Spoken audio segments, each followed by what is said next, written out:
Hello friends, જેમ બે જય માતાજી.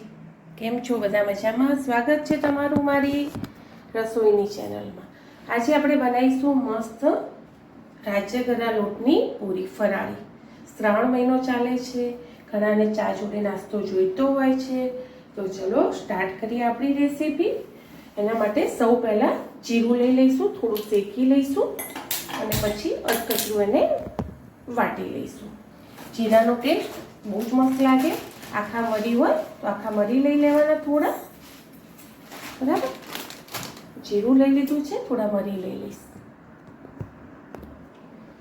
ચલો, તો જીરું શેકાઈ ગયું છે અને જો મરી પાવડર હોય તો મરી પાવડર જ પહેલાં લઈ લેવાનું. મારા જોડે મરી વાટેલા છે તો એ લઈ લઈશ, પણ જીરું થોડું લઈ લઈશ. અધકચરું અને જીરું શેકાઈ ગયું છે ફ્રેન્ડ, મેં ખાયણીમાં નીકાળી લીધું છે. હવે આપણે લોટ તૈયાર કરીએ એના પહેલાં થોડું જીરું શેકેલું વાટી લઈશું. મરી પાવડર મારી જોડે તૈયાર જ છે એટલે મેં મરી પાવડર નથી લીધું. જીરાને અધકચરું વાટવાનું, એનો ટેસ્ટ બહુ જ મસ્ત લાગે છે ફ્રેન્ડ. અને રાજગરાનો લોટ લીધેલો છે, ઝીણો લેવાનો રહેશે, પણ આપણે એ તમે ડાયરેક્ટ બાંધશો ને તો નહીં બંધાય. એના માટે ગરમ પાણી મૂકવું પડશે. તો ચલો પહેલાં ગરમ પાણી કરી લઈશું થોડું. આમાં તાંસણામાં જ લઈ લઈએ આપણે. 1 વાટકી જેટલું મેં ગરમ પાણી મૂકેલું છે. આમાં તમે ઘીનું મોણ નાખો તો બી ચાલે, તેલનું નાખો તો બી ચાલે. હું આમાં 2 ચમચી જેટલું મોણ નાખી દઈશ ઘીનું.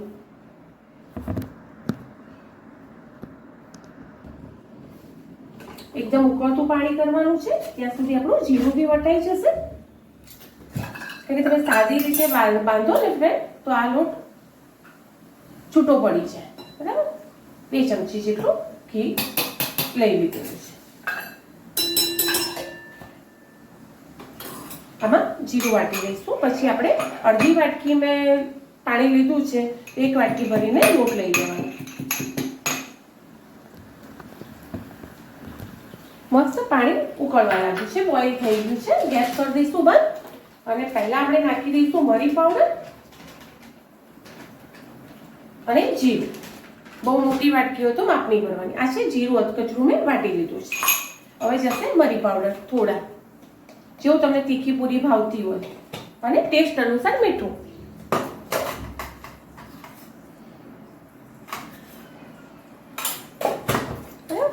હવે લીધો છે મેં લોટ, એને આપણે બાફી લઈશું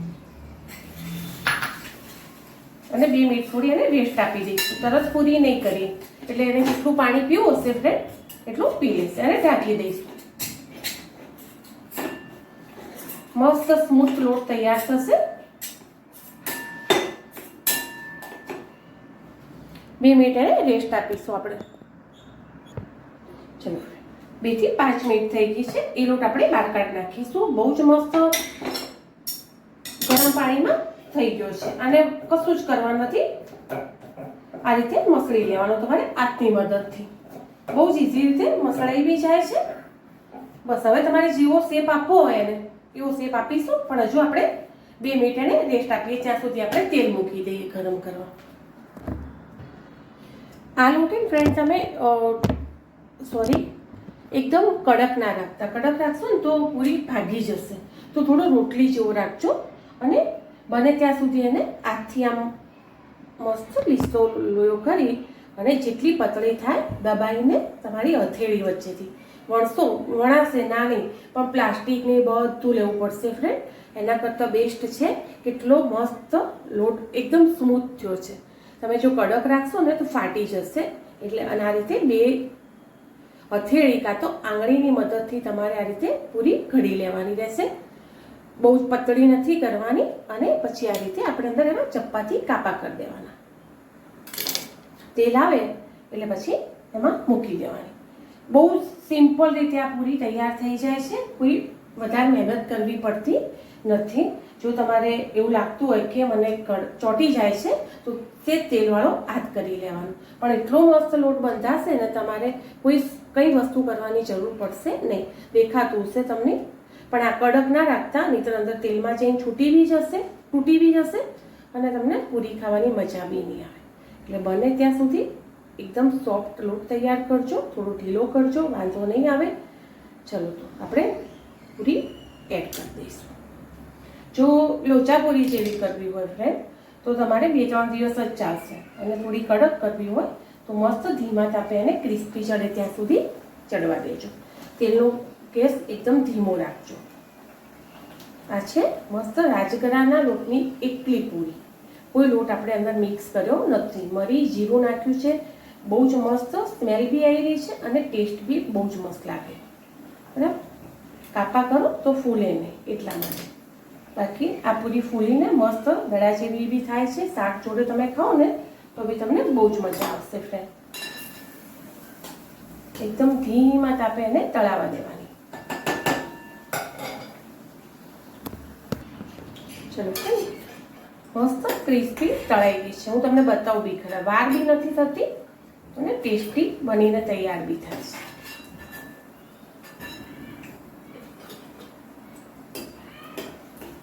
એક મેં પાછળથી નાખી છે, એ ચડવા દઈશ. થોડી ઠંડી થાય ને એટલે બતાવ, ત્યાં સુધી આપણે બીજી મૂકી દઈશું. કંઈ મહેનત કરવાની નથી. આ રીતે હથેળીથી કરો, તમને ફાવે તો પ્લાસ્ટિકની થેલી લો, જે તમારી ઈચ્છા. ખાલી કાપા કરજો એટલે ફૂલે નહીં. ઓકે, આ રીતે મૂકી જવાની. ફરાળમાં તમને ચા જોડે ક્રિસ્પી ક્રન્ચી બહુ જ મજા આવશે. ચલો પેલી બી નીકાળીશું. હું તમને તોડીને બી બતાવું કે કેટલી ક્રન્ચી બી થાય છે. થોડી ઠરે ને એટલે એ જ રીતે બધી કરી લેવાની.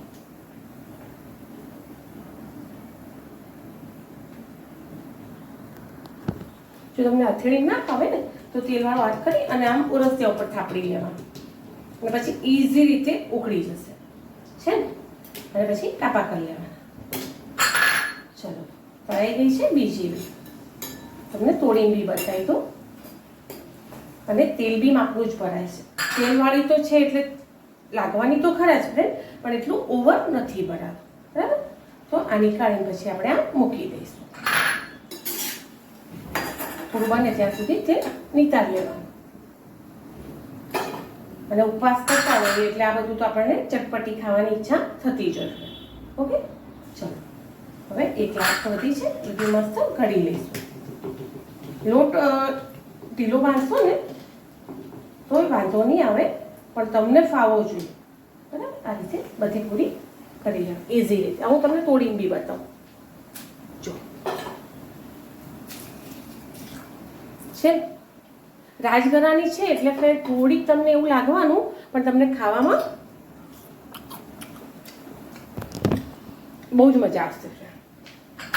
ચા જોડે ખાઓ, તમે બટાકાની સૂકી ભાજી કરીને ખાઓ, દહીં જોડે ખાલી ખાઓ, ખાંડ નહીં નાખી, બહુ જ મજા આવશે. ચલો તો મળીએ આગળના નવા બ્લોગમાં. પૂરીઓ થઈ ગઈ છે મારી તૈયાર. ચલો બતાવી બી દઉં તમને. ક્રિસ્પી ક્રન્ચી તમને ફાવે એવી તળી લેવાની.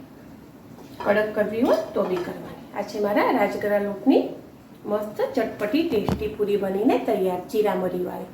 બાય ફ્રેન્ડ, મળીએ આગળના નવા બ્લોગમાં.